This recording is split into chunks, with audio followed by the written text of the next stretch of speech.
जब हमारे आर्मी के जवान मरते, जब हमारे पैरामिलिट्री वाले मरते हैं, भाई उसके ह्यूमन राइट का क्या होगा? वो इंसान नहीं है क्या? उसने देश की वर्दी पहन रखी, देश का एल्बम पहन रखा, तो वो मरेगा क्या? मतलब is he born to die? क्योंकि वो फौजी है, क्योंकि वो सीआरपीएफ का है, क्योंकि वो जे.एंड.के पुलिस का है, उसके ह्यूमन राइट्स का कुछ नहीं होगा, उसके बीबी बच्चे नहीं है, उसका परिवार नहीं है। एक आतंकवादी पाकिस्तान की क्लाशऑफ लेके, पाकिस्तान की गोली लेके ये तय करेगा ये जिंदा रहेगा या मरेगा। और जब आतंकवादी पे हमला होता है, ये तो फेक एनकाउंटर था, ये तो मुसलमान था। अरे भाई साहब, उसके हाथ में एके है, और वो एके का मतलब है पुलिस वाले को, आर्मी वाले को, सीआरपीएफ वाले को या सिविलियन को मारेगा।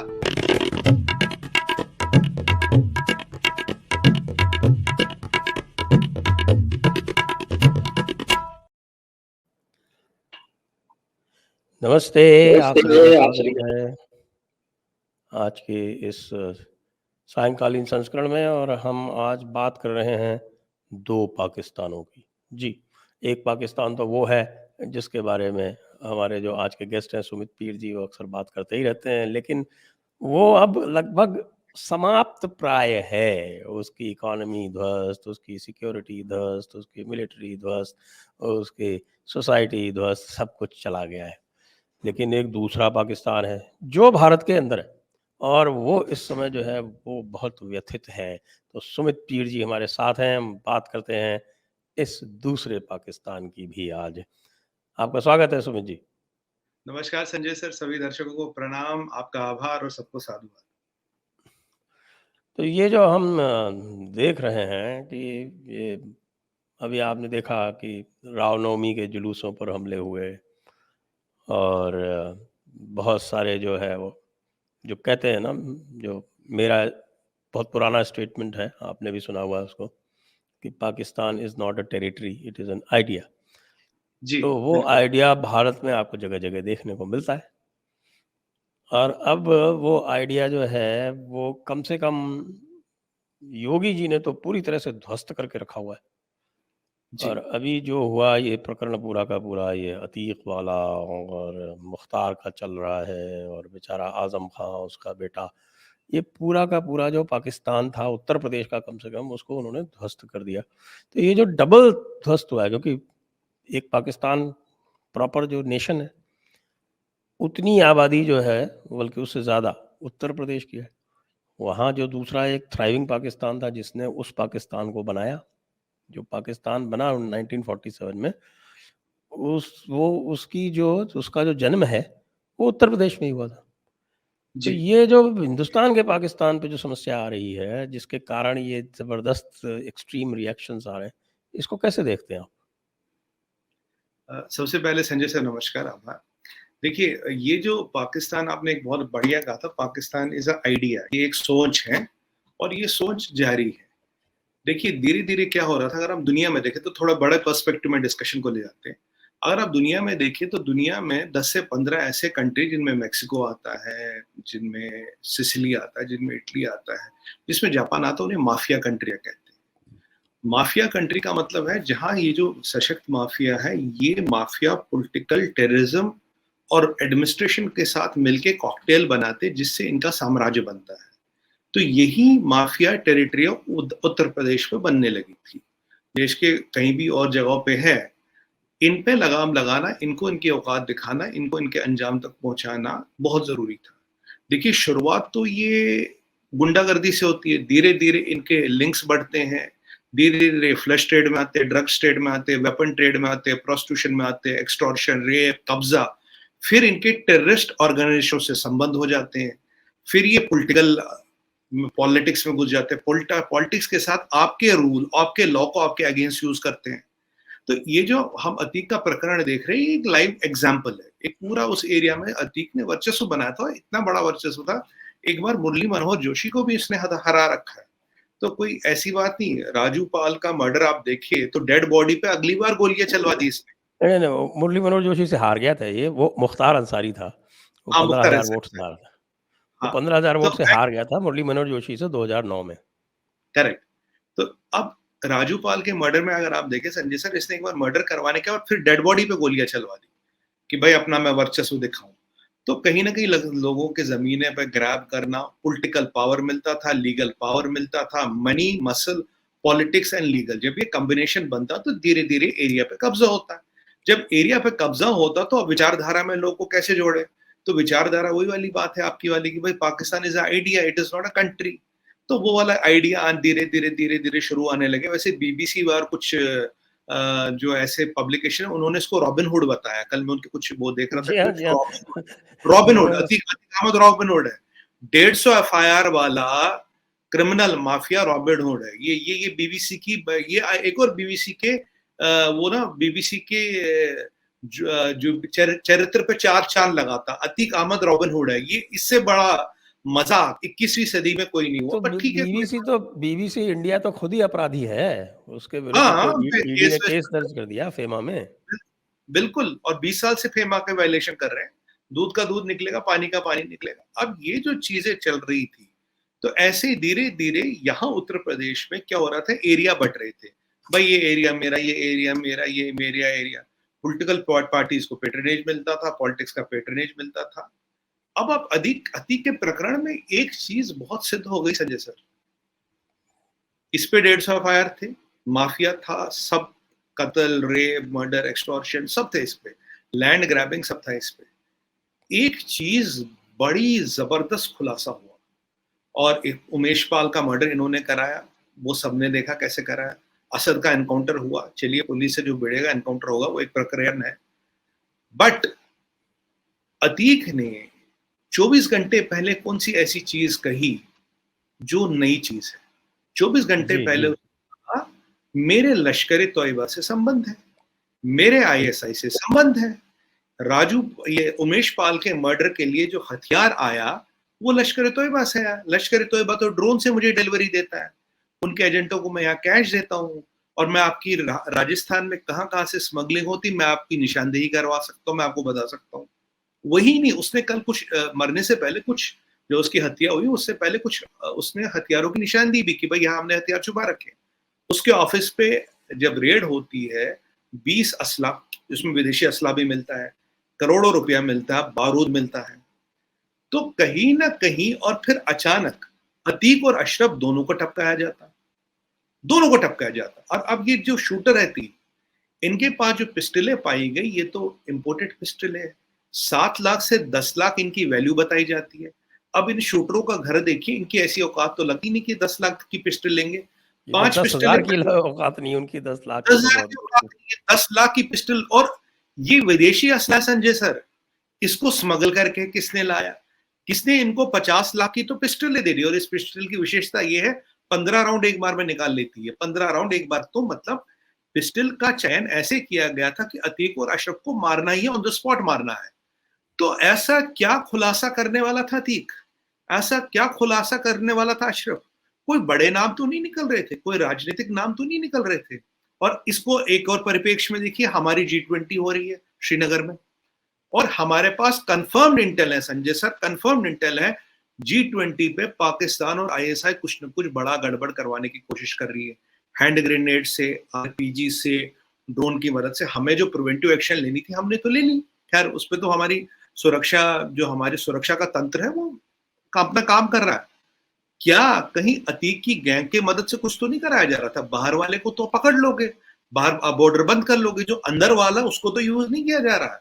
कि क्या खिचड़ी पक रही थी, अतीक क्या रिवील करने वाला था आखिर? अतीक देखिए, अतीक की गैंग वॉर थी, अतीक की दुश्मनियां थी, अतीक के विरोधी थे, वो तो थे। 24 से 48 घंटों में सिर्फ एक, बाकी सारे कांस्टेंट है, एक चीज बदली, आईएसआई, लश्कर तोयबा, जैश ए मोहम्मद, कॉन्टैक्ट, हथियार, निशानदेही, ड्रोन से माल आता है। उमेश पाल के मर्डर में ये हथियार रोज हुए। फिर ये 3 शूटर आते, इनके पास 50 लाख की पिस्टलें मिलती है, ये मार के अपने आप को सरेंडर करते हैं। तो कौन सा ऐसा राज, कौन सी ऐसी चीज थी जो निकलने वाली थी? क्या कहीं आईएसआई ने ये हिट ऑर्डर तो नहीं किया? आईएसआई के और जो यहाँ गैंग्स है, जो उनके ऑपरेटर, उनके थ्रू तो ये नहीं हुआ? क्योंकि अतीक पे जो हमला किया गया था, जान से मारने के लिए किया था, डराने के लिए नहीं किया गया था हमला, कि 100% अतीक को मारना, अशरफ को भी मारना है। क्या ऐसी चीज थी? ये विवाद, ये चीज है। और जो आपका सवाल था रामनवमी को लेके, हनुमान जयंती को लेके, देखिए संजय सर, 3 चीजें बोलूंगा इसमें। पहली बात, रामनवमी और हनुमान जयंती में यूपी में तो कुछ नहीं हुआ, योगी बाबा के अंडर, बाबा के राज में तो कुछ नहीं हुआ। वहां आसाम जाइए, 35% मुस्लिम आबादी है लगभग आसाम में, हाईएस्ट इन इंडिया। वहां हेमंत बिस्वा शर्मा जी के अंडर तो कुछ नहीं हुआ, वहां तो कुछ नहीं हुआ। वेस्ट बंगाल में दीदी हमारी चीफ मिनिस्टर है, दीदी हमारी होम मिनिस्टर, और दीदी ने कहा ये राम भक्तों ने किया, दीदी ने कहा ये राम भक्तों ने। वहां फिर हुआ दुर्गा पूजा में होता है, मोहर्रम का प्रॉब्लम हो तो मोहर्रम होगा तो भाई दुर्गा पूजा का पंडाल नहीं लगेगा, आप शोभा यात्रा नहीं निकाल सकते, वो तो हाई कोर्ट से हिंदुओं को अपील लेनी पड़ती। और दीदी आंख झपकते ही कहती है भाई ये राम भक्तों ने किया। अरे दीदी आपको टेलीग्राम मिला क्या राम भक्तों ने किया? जय श्री राम बोलो तो दीदी को गुस्सा आ जाता है, दीदी गाड़ी रोक लेती है। वहां जेपी नड्डा के काफिले पे हमला होता है, सेंट्रल मिनिस्टरों के काफिले पे हो रहा है, जो जेड प्लस सिक्योरिटी वाले उनके काफिले पे हमला होता है। अगर ये अलगाववाद, ये पाकिस्तान वाली मेंटेलिटी बंगाल में ही क्यों चलती है, ये आसाम में क्यों नहीं चलती, ये योगी बाबा के अंडर क्यों नहीं चलती, क्यों नहीं चलती? तो अब पीछे आपने देखा होगा 27,000 किलो अमोनियम नाइट्रेट पकड़ा गया सर, एनआई ने पकड़ा। 81,000 डिटोनेटर। मैं इसकी फायर पावर कैलकुलेट कर रहा था, पुलवामा से 100 गुना फायर पावर थी इसकी, 100 गुना फायर पावर। कहां से आया 27,000 किलो अमोनियम नाइट्रेट? इंडिया से तो आ नहीं सकता, आता तो हमें पता होता। तो मैंने इसका अध्ययन किया, संजय सर ये कहां से आ सकता? तो मेरा अध्ययन और मेरा आकलन कहते हैं चाइना से स्मगल हुआ है, क्योंकि इतना ज्यादा अमोनियम नाइट्रेट केवल चाइना में बनता है। 81,000 डिटोनेटर सर। क्या आप यहाँ आतंक, यहाँ क्या लड़ाई करना चाहते थे? क्या यहाँ आप खून की होली खेलना चाहते थे? और 2 लोग पकड़े गए। मुझे बताइए, west Bengal CID, west Bengal LIU, west Bengal intelligence को पता ही नहीं इतना बड़ा कांड हो गया। एनआईए वाले यहां से जाके उनको पकड़ लेते हैं, दबोच लेते हैं, पर वेस्ट बंगाल में रहने वाले वेस्ट बंगाल की पुलिस को पता ही नहीं, हो ही नहीं सकता। मैं नहीं मानता पुलिस इनकम्पिटेंट है। क्या राजनीतिक मजबूरियां थी, कैसे ऐसे प्रकरण थे, क्या आपके मन में था, क्या मंशा थी, क्या हनुमान जयंती पे आप क्या करने वाले थे, कौन सा कांड करने वाले थे? 81,000 डेटोनेटर, आपको क्या युद्ध करना है क्या किसी से? ये चीजें जब सामने आती है संजय सर, तो रूह कांप जाती है, दिल दहल जाता है। इरादे क्या है? अतीक को क्यों मारा गया? अतीक को क्यों निशाने से हटाया गया? आखिरकार ऐसा अतीक कौन सा खुलासा करने वाला था? आईएसआई का क्या एंगल है? G20 में क्या करने वाला है आईएसआई? क्या अतीक कुछ जानता था? क्या किसी बहुत बड़े पॉलिटिकल फिगर या विरोध अपोजिशन में उसका पर्दाफाश हो रहा था? अतीक के साथ और कौन कौन मिला था? कौन सी ऐसी गैंगे है जो मिली है? तो ये सब तो बड़े विवादास्पद सवाल है। और ये तीनों शूटर सरेंडर भी कर लेते हैं। मतलब जहां सिस्टम और प्रशासन टाइट है, यूपी की बात करें आप, एमपी की बात करें आप बात करें आसाम की, अल्पसंख्यकों की सबसे ज्यादा वहां आबादी होने के पश्चात भी कुछ नहीं होता, क्योंकि योगी जी का मॉडल सब जानते हैं, वसूली कर लेते हैं, उठा लेते हैं वो। और जहां सिस्टम लूज है वहां तो घटनाएं होती है, हिंदुओं के राइट ट्रबल होते हैं, हिंदुओं को अपना प्रोसेशन निकालने के लिए कोर्ट की परमिशन लेनी पड़ती है, और वहां का शासन प्रशासन कहता है राम भक्तों ने कर दिया। अरे दीदी आपको कैसे पता राम भक्तों ने कर लिया? मतलब हिंदू अगर कोई है, अगर वो राम भक्त है, क्या वो अपराध है संजय सर? राम भक्त होना अपराध है क्या देश में? जय श्री राम बोलना अपराध है क्या? दुर्गा पूजा मनाना अपराध है क्या? रामनवमी मनाना अपराध है क्या? हनुमान जयंती मनाना अपराध है क्या? आप अगर दिल्ली के राज में तो मामला अलग ही है ना। हाँ, और ये देखिए अमोनियम नाइट्रेट भी वहीं पकड़ा जाता है। 81,000 नेक्स्ट लेवल गवर्नेंस है उनकी तो। हाँ, ये मतलब मैं तो, मेरी तो रूह कांप गई sir. 27,000 kilo ammonium nitrate China से आता है यहाँ पे, क्योंकि इतना अमोनियम नाइट्रेट चाइना में बनता है। कैसे आया दीदी? आप तो गृह मंत्री है, पुलिस आपके अंडर है, प्रशासन आपके अंडर है। 81,000 डेटोनेटर, अगर अमित शाह काम ना करे, एनआईए काम ना करे, ईश्वर जाने कौन सी त्रासदी है इस देश में। और ऐसा कहाँ कहाँ हो रहा हमें नहीं पता सर, और भी तो कहीं हो सकता है। जो आपकी बात है, ये जो आइडिया पाकिस्तान है, ये तो अप एंड वाइब्रेंट है कि कहीं भारत की तरक्की, भारत जो उन्नति कर रहा है उसको रोकने के लिए कौन कौन लगा है, कितनी विदेशी शक्तियां लगी है, किस किस को यूज किया जा रहा है। क्योंकि हम जो बॉर्डर पार से जो आतंकवादी है उसे हमारी फौज तो डेर कर देती है। राष्ट्रीय राइफल्स का तो शेल्फ लाइफ, राइफल्स ने तो इनका शेल्फ लाइफ 20-25 दिन का रखा, 20-25 दिन में वो तो ऊपर पहुंच जाता है। बट क्या कहीं इंटरनल लोगों को यूज तो नहीं किया जा रहा? टेररिस्ट और माफिया का एक कॉकटेल तो नहीं बन रहा? क्योंकि देश में एक नई चुनौती हो सकती है, टेररिज्म और गैंग्स का एक नया कॉकटेल बना के एक बड़ा इंटरनल सिक्योरिटी थ्रेट तो नहीं पेश किया जा रहा? और ये इस सब में आईएसआई और चाइना का हाथ बिल्कुल हो सकता संजय सर, बिना उनके पेट्रनेज के ये तो संभव ही नहीं है, क्योंकि इतना हम जो असला यूज किया गया, जो असद असद और गुलाम के पास असला पाया गया, वो भी विदेशी है सर। ये विदेशी असला कहाँ आता है? भारत में तो बिकता ही नहीं, भारत में तो लाइसेंस ही नहीं मिलता इसका। तो विदेशी असला स्मगल होके आ रहा है, कौन ला रहा है, इसके पैसे कौन बन रहा है? ड्रोन आपके 2 दिन पहले पंजाब में फिर ड्रोन पकड़े गए, हथियार फिर पकड़ा गया, ये आपका what you call this, drugs. तो कहीं ना कहीं साजिश तो चल रही है, कहीं ना कहीं भारत में ये मिनी वॉल्केनो, जो मिनी ज्वालामुखी है, इनको छुटाने की पूरी तैयारी हो रही है। ये जो आपकी बात है कि the idea Pakistan within India is up and right and there are players in it. ये तो एक this is a security challenge which we are facing sir, इसमें कोई दो राय नहीं है जी। आज ही खबर ये आई इसके बाद कि वो जो एक वो तौकीर रजा है, एक बरेली वाला जी बरेलवी, और जो वंशज है हमारे अहमद रजा बरेलवी का, जिन्होंने यह बरेलवी मसलक बनाई थी, वो कह रहा है कि मैं तो धरने पर बैठूंगा, 144 हो या ना हो। ये वही आदमी है जो पहले भी कह रखा है कि हम अलग देश की मांग करेंगे। और आपको ये बता दूं कि ये जो पाकिस्तान बना था, उसमें जिन्ना की सपोर्ट करने वाले पाकिस्तान के लिए ये यही बरेलवी थे, क्योंकि सुन्नियों में यही मेजॉरिटी है यहाँ, 80% आज भी ये बरेलवी ही है। इन्होंने ही सपोर्ट की थी, देवबंदी तो सपोर्ट में नहीं थे, उनका तो एक छोटा सा तबका ही गया था, बाकी सारे ज़्यादातर जो देवबंदी थे वो मुल्क की तकसीम के हक में नहीं थे। ये फिर से उछल कूद कर रहा है जी। अब संजय सर देखिए, विषय ये है कि ये उछल कूद कर रहा है या करवाया जा रहा है, कर रहा है या करवाया जा रहा है, क्योंकि कुछ तो गड़बड़ है कहीं पे सर। सर कहीं पे कुछ गड़बड़ है, क्योंकि जो हम प्रकरण देख रहे हैं, आप देखिए बीबीसी की डॉक्यूमेंट्री आती है, बीबीसी की डॉक्यूमेंट्री आती है, फिर अदानी आता है, फिर हिडनबर्ग आता है, हिडनबर्ग फिर ऑक्सफोर्ड वाला कांड हो जाता है, ऑक्सफोर्ड वाले कांड के मलिक साहब का इंटरव्यू आ जाता है, मलिक साहब के इंटरव्यू के बाद अतीक वाला आ जाता है। यहाँ तो ऐसा लग रहा है हर हफ्ते नया कांड हो रहा है, हर हफ्ते कोई ना कोई नया सुरा दे छोड़ने को मिल रहा है, कोई ना कोई नई चीज तजवीज की जा रही है कहीं ना कहीं। और आज पर बाबा का बड़ा जबरदस्त स्टेटमेंट आया। आज बाबा ने तो कह दिया कि यूपी में कोई माफिया किसी को नहीं डरा सकता, और ये क्लियर है कि हर एक के कान में जाए। तो बाबा ने तो शंखनाद कर दिया है। और कितने फोर्स कहाँ कहाँ लगे हैं। आप यूपी कंट्रोल करेंगे, वहां वेस्ट बंगाल में आपके अमोनियम नाइट्रेट मिलता है।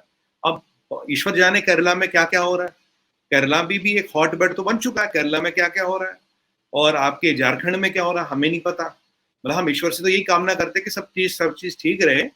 पर सर मेरा जो आकलन है, जो इंटरनल साजिशें हो रही और इंटरनल खिलाड़ी खड़े किए जा रहे हैं, कोई ना कोई इंटरनल खिलाड़ी को किसी न किसी रूप में खड़ा किया जा रहा है।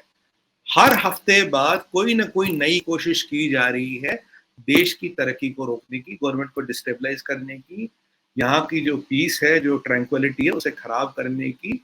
और पूरी प्रोवोकेशंस है, पूरी प्रोवोकेशंस है। अगर आप देखें तो आज एक और घटना हुई है, कल शायद कैलिफोर्निया में एक गुरुद्वारे पे हमला हुआ और 20 लोग यूनाइटेड स्टेट्स ने अरेस्ट किए। मैं एक डिबेट पे बैठा था उसी पे, उसमें से 4 लोग Sanjay sir Indian passport holder है। पूरा ऑर्गेनाइज सिंडिकेट चल रहा था वहां से, पूरा ऑर्गेनाइज सिंडिकेट चल रहा था। कुछ अमेरिकन बॉर्न थे, कुछ यहां से गए हुए थे। तो क्या ये विदेशी सिंडिकेट देसी सिंडिकेटों के साथ मिलकर काम कर रहे हैं? क्या ये टेररिज्म का कोलैबोरेशन हो रहा है? हो क्या रहा है यहाँ पे? मतलब हथियार भी आ रहे हैं, कोलैबोरेशन भी हो रहा है, कहीं दूर से मतलब वहां से सिंडिकेट चलाए जा रहे हैं। और आप देखिए अमेरिका में तो खैर इन पे एक्शन हो गया, ऑस्ट्रेलिया में भी एक्शन हो गया। तो अब जो हम शुरू से कह रहे थे भाई ये सारा ऑर्केस्ट्रेटेड है, आईएसआई का हाथ है, आईएसआई ने करवाया ये सब, आज तो प्रूव हो गया भाई। क्रिमिनल सिंडिकेट बोला है अमेरिकन गवर्नमेंट ने, देवर क्रिमिनल सिंडिकेट्स। और अब ये बताइए, एक्शन न यूके में हो रहा है, न एक्शन कनाडा में हो रहा है। खैर यूके में तो हमें उम्मीद कम ही है, तो मोदी जी ने बात की ऋषि सुनाक से, पर मुझे कुछ ज्यादा उम्मीद नहीं है। कनाडा में तो हो ही नहीं सकता, क्योंकि कनाडा वाले तो खैर जगमीत सिंह के बैरागियों पे तो गवर्नमेंट चलती है वहां की, कनाडा की, वो तो कुछ करेगा नहीं जस्टिन ट्रूडो। तो सर ये आज क्या हो रहा, मतलब अब, और पीछे अमित शाह जी का स्टेटमेंट देखिए, उन्होंने बोला कि भाई ऑर्गेनाइज क्राइम को इंडिया में पनपने नहीं दिया जाएगा। ये तो भला हो योगी आदित्यनाथ जी का, वरना कुछ साल बाद अतीक अहमद जैसे लोग हर स्टेट में 5-5 6-6 होते हैं, अपनी टेरिटरिया बांट लेते हैं, और 10 से 15 साल बाद माफिया कंट्रियों में इंडिया का भी नाम गिना जाता कि भाई इंडिया भी माफिया कंट्री है। क्योंकि ये एक बहुत खतरनाक खेल खेला जाए। पीछे आपने देखा होगा संजय सर, करीब 1.5 महीने पहले 72 जगहों पे एनआईए ने एक दिन रेड मारी है। 72 जगहों पे एक बार रेड हुई है। ये क्रिमिनल और ये पॉलिटिशियन और ये जो टेररिज्म का नेक्सस तोड़ने के लिए, क्योंकि आज कोशिश हो रही है, जो आईएसआई कर रहा है कि भाई लोकल गैंग्स को यूज किया जाए, टेररिस्ट के साथ मिलाया जाए, इनकी ताकत को जोड़ा जाए। जहां ये अटैक नहीं कर पाता वहां ये करेगा, जो काम ये नहीं कर पाता वो इससे करवाया जाए। तो एक बहुत विचित्र परिस्थिति बन रही है, बहुत डरावनी परिस्थिति बन रही है देश में, जिससे हमें लड़ना पड़ेगा। और आप जानते हैं अब लोगों को इकट्ठा करने के लिए फिर वही मजहब का सहारा लेते हैं। रिलीजियस एक्सट्रीमिज्म कह रहे हैं कि भाई मुसलमानों को मरवाया जा रहा, कोई कहता है क्रिश्चियन को मरवाया जा रहा, कोई कह रहा है इसको मरवाया जा रहा, कोई कह रहा है उसको ये तो बहाने हैं। अब अतीक अहमद के पास तो कहते हैं हजारों करोड़ की संपत्ति है। अब वो हजारों करोड़ की संपत्ति आई कहाँ से? मतलब वो कोई इंडस्ट्रियलिस्ट तो था नहीं, तो हजारों करोड़ की संपत्ति तो आई तो यहीं से है। और पेट्रनेज था, यहाँ तो पूरा, यहाँ तो उनकी वाइफ भी इन्वॉल्व है। आप देखिए वाइफ भी इन्वॉल्व है, बेटे 2 जेल में, 2 रिमांड होम में। तो कहीं ना कहीं एक माफिया का साम्राज्य चला हुआ है, और इसको रिलीजियस एक्सट्रीमिज्म। एक तो ऊपर जा चुका है। हाँ वो तो खैर, वो अब तो एक ही बचा जेल में। सर 2 जेल में अभी, 5 है ना टोटल, 5 है, 2 जेल में है, एक तीसरा वाला असद गया, और 2 अभी रिमांड होम में है। तो ये है। और आपको याद हो मुख्तार अंसारी के बेटे जो अभी एमएलए है, उसका एक डायलॉग था, बोले हम बोले हैं भैया से सरकार आएगी तो तबादला कोई नहीं होगा, पहले हिसाब होगा। कोट अनकोट कह नहीं, रहा वो हूँ मैं। हार गया था, वो बन नहीं पाया एमएलए, हार अच्छा गया हार था। गया, तो कह रहा हिसाब होगा। आप हाँ। देखिए इतना ब्रेजन बोलना मीडिया में, इतना संरक्षण, इतना राजनीतिक संरक्षण, और इतनी पेट्रनेज मिल रही है। ये तो बाबा का चमत्कार है, बाबा के बुलडोजर का कमाल है कि चीजें कंट्रोल में आ रही है। और आप देखिए जो मोहम्मद गुलाम था, उसकी माताजी ने तो बोल दिया कल, बोला हम लाश भी नहीं लेंगे, योगी बाबा ने जो किया अच्छा किया, इसके साथ यही होना चाहिए था। ये भी बोला उसकी मदद, बोला यार हमारा तो घर उजाड़ दिया, मेरा पूरा परिवार सड़क पे आ गया। तो चीजें कहीं ना कहीं बहुत गंभीर शक्ल ले रही है सर। मतलब इनको हम हल्के में न ले। और अतीक का जो मर्डर है, मेरे को लगता है इसमें इसमें कहीं ना कहीं, मेरा पर्सनल आकलन है, इसमें कहीं ना कहीं कुछ ना कुछ इसका आईएसआई से लेना देना है, लश्कर तोयबा, जैश ए मोहम्मद, कहीं ना कहीं कोई एंगल है संजय सर। इन्वेस्टिगेशन होगी, पता लगेगा। पर ये इतना स्ट्रेट फॉरवर्ड नहीं है। कोई गैंग राइवलरी तो अतीक की शुरू से थी, आज तक तो उसको किसी ने नहीं मारा। अचानक क्या हो गया? अचानक उसने क्या ऐसा बोल दिया कि उसको मरना पड़ा, उसको मारना पड़ा, और दोनों भाइयों को मारना पड़ा? मतलब कहीं तो कुछ है जो हम समझ अब नहीं पा रहे इनको हैं। जो लोग कवर फायर दे रहे हैं, जैसे हमारे हजरत ओवैसी हुए या तेजस्वी यादव हुए या कांग्रेस के कुछ, अभी राहुल गांधी ने तो अभी नहीं दिया कवर फायर, लेकिन छोटे मोटे नेता तो दे रहे हैं। तो ये जो कवर फायर देने वाले लोग हैं, इनके बारे में आप क्या कहेंगे? इनका क्या उद्देश्य है? सर उद्देश्य तो सिंपल है। देखिए अगर अतीक के पास हजारों करोड़ की संपत्ति है, तो करोड़ों में कैश भी होगा, क्योंकि जो इसका धंधा है वो बैंक से तो होता नहीं, कैश से होता है। और जब चुनाव होते हैं तो रिलीजियस पोलराइजेशन भी चाहिए, मसल पावर भी चाहिए, मनी पावर भी चाहिए, डराना धमकाना भी चाहिए। तो कहीं ना कहीं ये तो पॉलिटिशियनों के काम आते हैं भाई। अब अगर बीबीसी जैसा पब्लिकेशन अतीक अहमद को रॉबिन हुड बता रहा है, रॉबिन हुड सुनिएगा, गरीबों का मसीहा, और कुछ लोग इसे मुसलमानों का नेता बता रहे हैं, कुछ लोग इसको मुसलमानों का मसीहा बता रहे हैं। और ऐसा नहीं कि अतीक ने मुसलमानों की जमीन नहीं कब्जा की, ऐसा नहीं अतीक ने मुसलमान नहीं मारे, मुसलमानों को भी मार चुका है। बट तो वो पॉलिटिकली अभी अभी एक आर्टिकल अभी शेयर किया है, बल्कि यूपी पुलिस ने एक स्टेटमेंट दिया है कि जो 20 जो टॉप विक्टिम हैं अतीक अहमद के, उसमें से 13 मुसलमान हैं। मैं वही कह रहा हूं, मैंने इसका अध्ययन किया है। और ये ओवैसी साहब को भी पता है, ये अखिलेश भैया को भी पता है, ये तेजस्वी भैया को भी पता है, सब भाइयों को ये पता है। पर अभी अखिल भाई अतीक अहमद मुसलमान है, इस पे पेट्रनेज कैसे लिया जाए, इसका पॉलिटिकल फायदा कैसे उठाया जाए। अब अतीक गया तो इसके बजाय कौन काम आएगा? कहीं ना कहीं काम तो आ ही जाता था अतीक। तो अतीक से कुछ तो फायदा था। देखिए, राजनीतिक संरक्षण उसे फ्री में तो नहीं मिल रहा था, कोई ना कोई काम तो कर रहा था। आज आप बताएं, अगर आज आईएसआई दाऊद इब्राहिम को बचा रहा है, क्यों बचा रहा है? 40% रेवेन्यू शेयर है सर आईएसआई का। और लोगों को एक गलत मिसकॉन्सेप्शन में दूर कर दूं, लोगों में गलत मिसकॉन्सेप्शन, उन्हें लगता है कि जो आईएसआई चलती है पाकिस्तान की बजट पे चलती है। पाकिस्तान का डिफेंस बजट है $8 बिलियन फौज का। अरे उससे तो इनका सिगरेट और तंबाकू का खर्चा नहीं निकलता। आईएसआई तो चलता नार्को डॉलर पे। मेन इनकम आईएसआई की नार्को डॉलर की, वहां की फौज की लैंड ग्रैबिंग है। तो वैसी उसी तरह से अगर आज आईएसआई दाऊद को पाल रही, 40% रेवेन्यू शेयर देता है। अगर पॉलिटिशियनों का संरक्षण मिल रहा है उनके लिए, तो कहीं ना कहीं कुछ ना कुछ फायदा तो दे रहा था। और ऐसा नहीं मुसलमानों की जमीन पर अतीक ने कब्जा नहीं किया, बिल्कुल किया है। और आप कह रहे थे 20 में से 13 टॉप के विक्टिम जो है इसके मुसलमान थे। तो ये आदमी मुसलमानों का मसीहा कब से बन गया? कैसे बन गया मुसलमानों का मसीहा? कौन सा धार्मिक आदमी था ये? तो मुल्ला मौलाना भी नहीं था, मतलब वो कहने को तो धार्मिक होते तो वो भी नहीं था। तो ये तो आज तो उनको लग रहा है कि उनका एक पॉलिटिकल एसेट निकल गया संजय सर, एक पॉलिटिकल एसेट गया है। इसीलिए वो परेशान हो रहे हैं, इसीलिए हैरान हो रहे हैं। क्योंकि देखिए, जब लास्ट टाइम अभी यूपी में इलेक्शन था तो इत्र के मित्र वाला केस देखो आपने, 250 करोड़ मिल जाते हैं किसी से। अब वो 250 करोड़ किसी के तो थे, किसी के तो थे 250। जो स्कूटर पे घूमने वाला व्यक्ति, उसके घर में 250 करोड़ मिलते हैं। अब पीछे जब कर्नाटका का इलेक्शन हुआ तो डीके शिव कुमार जी के घर में एक पहाड़ मिला कैश का, और ममता दीदी के मंत्री के यहाँ 54 करोड़ रुपए मिलते हैं। तो ये जो करोड़ों रुपए मिलते हैं, 200 करोड़, 54 करोड़, 100 करोड़, 50 करोड़, किसी का तो पैसा है ना संजय सर, कोई तो इसका मालिक है, और किसी उद्देश्य के लिए स्टोर किया गया था। अब पैसा नहीं रहा, सोर्स नहीं रहा, उद्देश्य भी मर गया। उद्देश्य मर गया तो तकलीफ तो कहीं ना कहीं होगी ना किसी न किसी को। अब तकलीफ होगी तो फिर अब तकलीफ को व्यक्त नहीं कर पाएंगे, डायरेक्ट नहीं बोल पाएंगे, तो क्या बोलेंगे? बेचारा मुसलमान था इसलिए मार दिया, मुसलमान था ठाकुरों ने मार दिया, मुसलमान था इसलिए मार दिया, ब्राह्मणों का राज चल रहा है, ब्राह्मणों को उत्पीड़न हो रहा। पीछे तो एक समाजवादी पार्टी का प्रवक्ता हमारा भाई कह रहा था यूपी में जी 2 चीजों का एनकाउंटर होता है, या तो मुसलमान का या ब्राह्मण का। मैंने कहा भैया ब्राह्मण कहाँ से आ गई? क्यों? एंगल पता आपको क्या? विकास दुबे वाला एंगल है, विकास दुबे वाला, जिसको किसी ब्राह्मण ने सपोर्ट नहीं किया।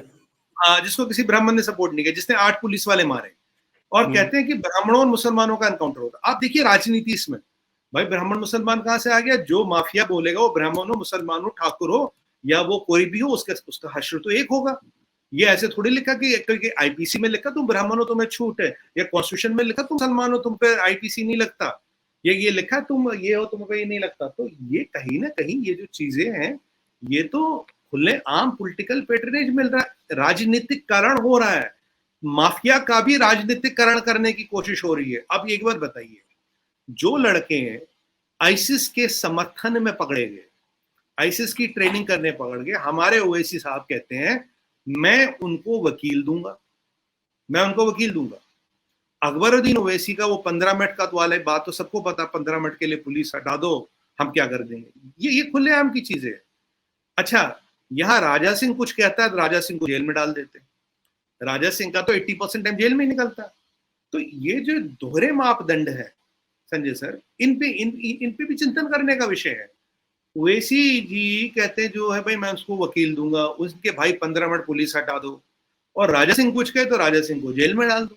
भाई इससे देश की कम्युनल हार्मनी को खतरा है।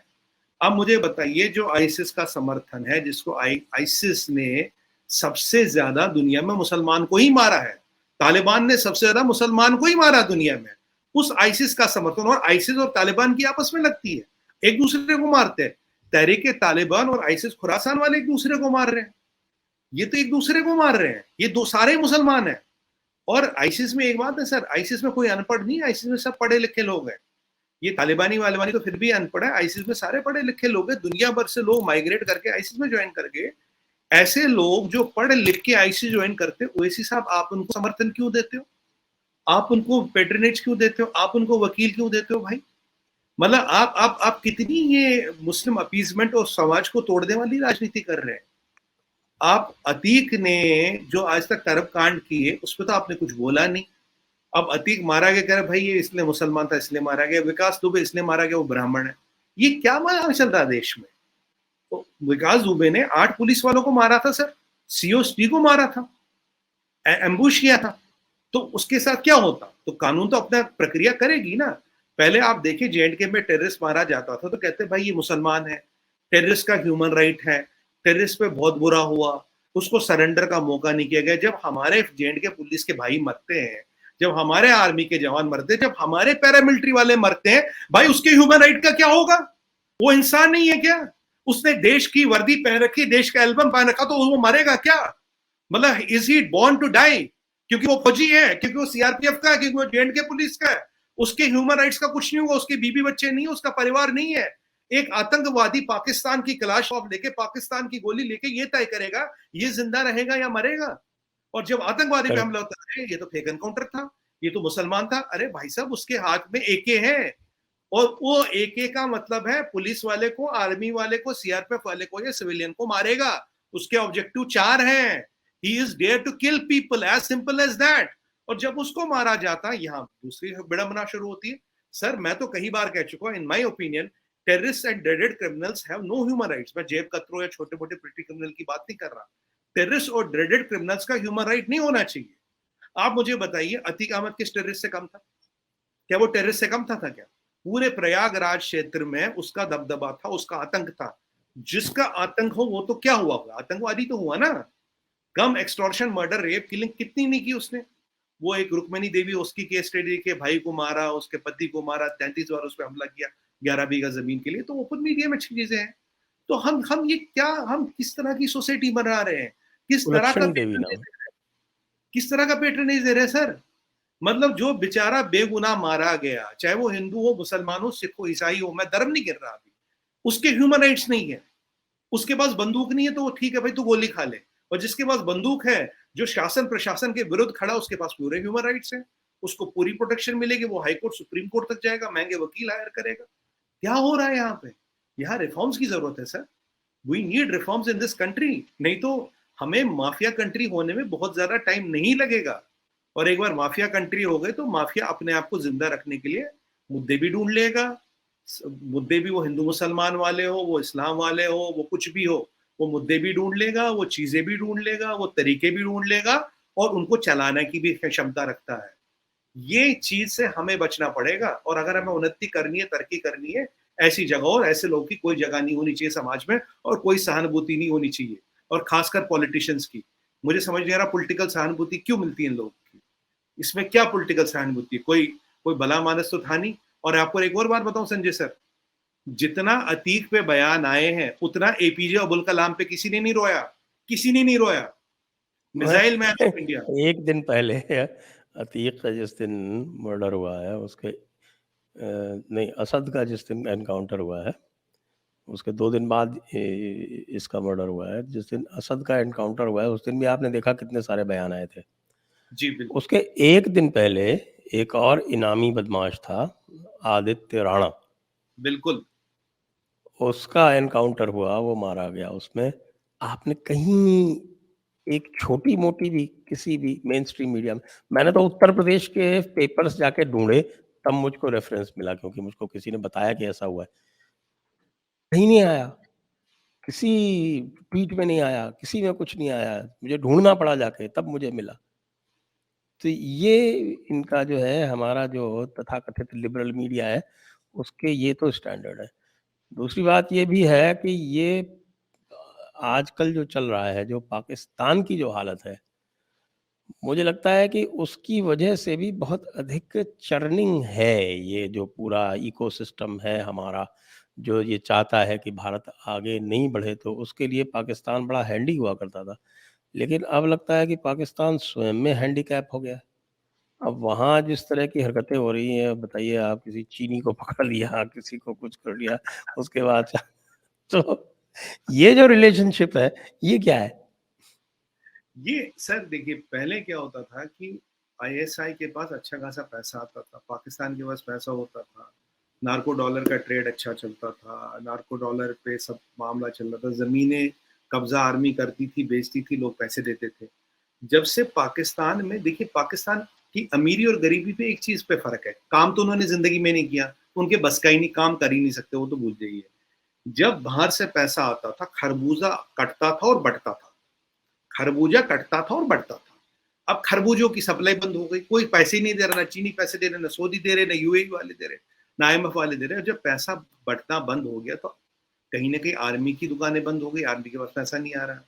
नार्को डॉलर थोड़ा टाइट हो गया तो हमने अंडमान वाला रूट बंद कर दिया, हमने चेटी बंदर वाला रूट बंद कर दिया, तो वहां से उनको दिक्कत हो रही है, यार अब स्मगलिंग कहाँ से करे, वो टाइट हो गए। अब वो टाइट हो गए तो जो इसको, और संजय सर एक बात मैं आपका ध्यान दिलाना चाहूंगा, ये जो हमने हजारों करोड़ के ड्रग्स पकड़े हैं सर, ये ड्रग्स का पैसा कहाँ जाता? हजारों करोड़ के जो ड्रग हमने पकड़े और डिस्ट्रॉय किए हैं, ये ड्रग्स का पैसा भी तो इन आतंकवादियों और इन गैंगों में ही जाता। ड्रग पकड़े गए, नार्को डॉलर टाइट हुआ, चेटी बंदर बंद हुआ, अंडमान वाला रूट बंद हुआ, सर्वेलेंस बढ़ी, पाकिस्तान में पैसा नहीं आया, कहीं ना कहीं पैसे की किल्लत आ गई। अब जो किल्लत आ गई तो इकोसिस्टम परेशान हो गया। अब आप देखिए इंटरनेशनल कबाल की अगर हम बात करें, इंटरनेशनल कबाल पिछले 9 साल से पैसे लगा रहा है इंडिया में, मोदी को हिलाना, भाजपा को हिलाना, मोदी को गिराना, स्कैंडल लाना, हिंदू मुसलमान कराना, कभी हिजाब, कभी किसान, कभी कुछ, कभी शाहीन बाग, रोज ना कुछ नया कांड, कभी हिडनबर्ग, कभी बीबीसी, कभी अदानी, कभी कुछ, ये तो उनके कारनामे तो चल ही रहे हैं। पर अगर आप एक चीज देखें, ऐसा क्या हुआ संजय सर कि किंगपिन को खुद सामने आना पड़ा? जॉर्ज सोरोस को 9 साल बाद खुद सामने क्यों आना पड़ा? क्योंकि 9 साल से उसकी इन्वेस्टमेंट डूब रही है, 9 साल से वो कर नहीं पा रहा कुछ। छोटे मोटे खिलाड़ी तो कबाल के कट लिया, अब ये बचा है, और हमारे इलेक्शन में जो 9-10 महीने बचे उसका टाइम है, और उसमें ये पूरी कोशिश करेंगे, पूरी जी जान लगा देंगे कि यहाँ बहुत बड़ा कांड हो और किसी न किसी तरीके से बीजेपी और मोदी को हटाया जाए, कुछ भी करके मोदी को हटाया जाए। सर एक बात देखिए, 27,000 kilo ammonium nitrate, 27,000 kilo, 81,000 detonator. क्या आप यहाँ क्या युद्ध शुरू करना चाहते हो? क्या करना चाहे आप सोचिए, कितना बड़ा मंसूबा होगा। और ये मंसूबा बिना पाकिस्तान के आईएसआई के तो हो नहीं सकता। और अब जो ड्रग्स पकड़े जा रहे हैं, ड्रग्स का पैसा तो इन्हीं को मिलता है ना, आता कहीं ना कहीं तो इसी टेररिज्म में ही लगता है। ड्रग्स पकड़े गए, और यहाँ ड्रग पकड़ने पे, आपको एक और चीज बताऊं, यहाँ ड्रग पकड़ने पे खुशी नहीं मनाई जाती। कहते हैं ड्रग क्यों पकड़े, अदानी ने के पोर्ट पे ड्रग क्यों? अरे मेरे भाई, जो हमारे जो विरोधी दल है भारत के, सर अगर ड्रग पकड़ा गया, ये तो देश के लिए खुशी की बात है। ड्रग्स को डिस्ट्रॉय किया गया, देश के लिए खुशी की बात है। जहर पकड़ लिया, डिस्ट्रॉय कर लिया, अच्छी बात है। उसका पैसा माफिया में नहीं गया, गैंग में नहीं गया, टेररिज्म में नहीं गया, अच्छी बात है। आप देखिए ड्रग यहाँ पकड़े जाते हैं, सवाल पार्लियामेंट में उठते हैं, ड्रग क्यों पकड़े गए? अदानी के पोर्ट पे ड्रग क्यों पकड़े गए? यहां ड्रग पकड़ने में तकलीफ हो रही है सर, ड्रग पकड़ने में तकलीफ हो रही है। और जब इंग्लैंड में राहुल गांधी जी होते हैं, उसी पोडियम में जो स्पीकर है जॉर्ज सोरोस की वाइफ भी है, और उसी दौरान नदीम अंजुम भी इंग्लैंड में होते हैं। अब मतलब ये, मतलब अब क्या है क्या नहीं हमें तो नहीं पता, ये चमत्कार है, ये कोइंसिडेंस है, पर मैंने सुना है कि जियो पॉलिटिक्स में देर आर नेवर कोइंसिडेंसेस। तो यहाँ ड्रग पकड़ने पे तकलीफ हो रही है। अरे बाबा, आप विडंबना देखिए हमारे समाज की, ड्रग पकड़ने पे तकलीफ हो रही है। अतीक ने उमेश पाल को सरेआम मारा, 2 पुलिस के गनर मारे हमारे भाई। इतनी आपने आक्रोश देखा? ओवैसी जी तब कुछ बोले, ये अखिलेश भैया ये कुछ बोले? तब कुछ नहीं बोले। बट आज अतीक का मर्डर हो जाता है, द हेल ब्रेक्स, तो सब खड़े हो रहे हैं। योगी जी क्या हो रहा? पर योगी जी ने जबरदस्त स्टेटमेंट दे रहे, बोलो कोई भी माफिया यूपी में कुछ नहीं कर सकता। ये मैसेज सबको लाउड एंड क्लियर है। कहीं ना कहीं पाकिस्तान जितना कमजोर होगा संजय सर, उतना यहाँ वाले लोग की हालत होगी जलबिन मछली, उतनी यहाँ के लोग का वाटर और ऑक्सीजन कम होगा। और जितना आपके टैंक में पानी और ऑक्सीजन कम होगा, मछलियां उतनी तड़पेंगी, उतनी फड़केंगी, उतनी भड़केंगी। और आप देखिए किंगपिन को खुद सामने आना पड़ा, जॉर्ज सोरोस को क्यों सामने आना पड़ा?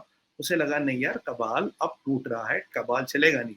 और मैं आपको ये भी बता दूं, अगर 24 में जैसे ही मोदी जी इलेक्शन जीतते हैं, उनकी स्वेरिंग इन होती है, आने वाले 5 साल में जो सबसे बड़ा कबाल है दुनिया का, क्लिंटन कबाल, उसके अलावा बाकी सारे कबाल निकल लेंगे। वो अब भी हार नहीं मानेगा, वो अब भी अटा रहेगा, क्योंकि वो इतनी जल्दी नहीं जाएंगे। आप बताइए, अगर आप एक आकलन करें, ओबामा और जो बाइडेन से पहले आप चाइना के नंबर देखिए यूएस इकोनॉमी में कितने थे। 8 साल बाद जो बाइडेन और ओबामा के जाने के बाद चाइना के नंबर आप यूएस इकोनॉमी में देखिए कितने थे। China is the innovation hub of the world, ये ओबामा ने कहा था। China is the factory of the world, ये ओबामा ने कहा था। टर्की में जाके सबसे पहले अस्सलाम वालेकुम ओबामा ने किया था। सऊदी किंग के फ्यूनरल में first American president and American first lady went was Barack Hussein Obama. अब ये मत सोचिए, चाइना के साथ दुनिया की सप्लाई चेन्स को एंट्रैंगल करने वाला ओबामा था। चाइना के लिए सारे पेटेंट्स खोलने वाला ओबामा था। चाइना के लिए टेक्नोलॉजी ट्रांसफर ओबामा ने कराई, सारी चीज ओबामा ने कराई। और आप ये देखिए, और ये हंटर बाइडेन जो है, इसका काम कहाँ है? हंटर बाइडेन का धंधा है आपका चाइना में, हंटर बाइडेन का बिजनेस है यूक्रेन में। हंटर बाइडेन का कोई बिजनेस इंडिया में नहीं है, हंटर बाइडेन का कोई बिजनेस रशिया में नहीं है। ट्रंप का सबसे बड़ा लेजिटिमेट बिजनेस कहाँ है out of United states of America? That is India. Legitimate business है ना, टावर बनाता है, कोई इधर उधर के काम नहीं करता। तो अगर आप इन सब तारों को जोड़े संजय सर, अभी तो हमारे बहुत दुश्मन बाकी हैं, अभी तो बहुत चीजों को खड़ा किया जाएगा। पर मेरा दिल ये कहता, अतीक के दिल में कुछ ऐसा था जिसके लिए उसको रास्ते से हटाया गया। और अतीक के भाई ने एक चिट्ठी भी लिखी है, और चिट्ठी में बोला है कि भाई अगर मैं 15 दिन में मारा जाऊं, एक चीफ जस्टिस ऑफ इंडिया, एक योगी आदित्यनाथ और एक इलाहाबाद हाई कोर्ट के जो चीफ जस्टिस हैं, उन तक पहुंचाया जाए।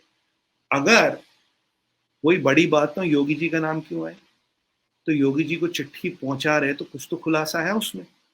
चीफ जस्टिस ऑफ इंडिया को इलाहाबाद हाई कोर्ट के कोई तो खुलासा है, कोई तो लोग हैं जो उसको हटवाना चाहते थे। ये राज भी निकलेगा संजय सर, ये राज भी निकलेगा। आखिर कटप्पा ने बाहुबली को क्यों मारा? ये कटप्पा कौन है और कहाँ साजिश हुई? बिल्कुल और ये कहाँ पता साजिश? चलेगा। तो आइए अब हम इस वार्तालाप को समापन की ओर ले चलते हैं। सभी दर्शकों से अनुरोध है कि कृपया इस वीडियो को शेयर करें, लाइक करें, हमें आप सब्सक्राइब भी करें, और जीपे और पेटीएम के माध्यम से आप हमें सपोर्ट भी कर सकते हैं। व्हाट्सएप पे आप हमें फॉलो भी कर सकते हैं। और इस वीडियो के ऊपर नीचे आप अपनी कमेंट्स देना कतई मत भूलें।